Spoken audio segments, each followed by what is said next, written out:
तो आइए फिर मैं आपको कुरान की तिलावत के लिए एक कारी कुरान जो यहाँ पर मौजूद है और साथ ही साथ कोहनाए मशाक भी है, जिससे मेरी मुराद हज़रत मौलाना सद्दाम साहब है।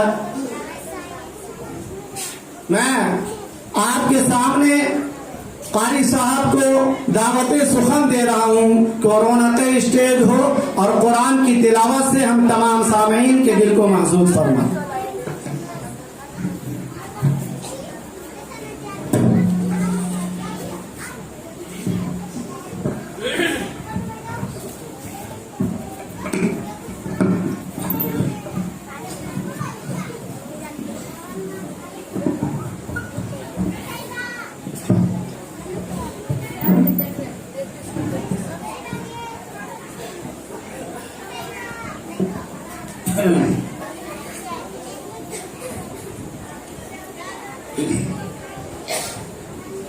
أعوذ بالله من الشيطان الرجيم.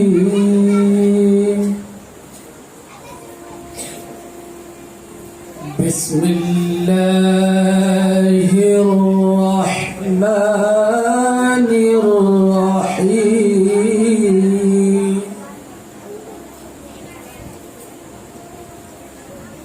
والضحى والليل إذا سجى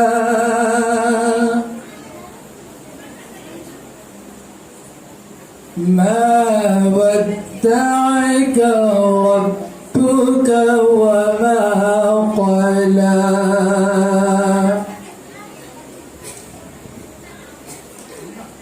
وللآخرة خير لك من الأولى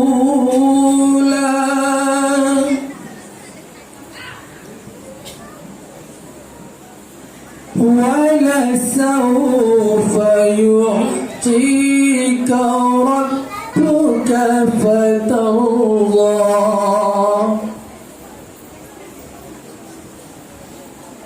ألم يجدك يتيما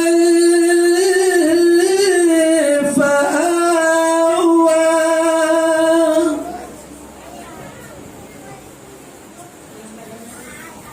ووجدك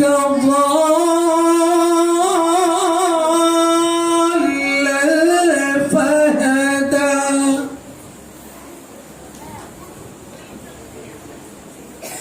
ووجدك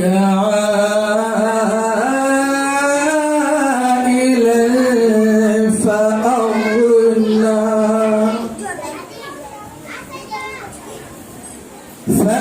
فأما اليتيم فلا تقهر وأما السائل فلا تنهر وأما بنعمة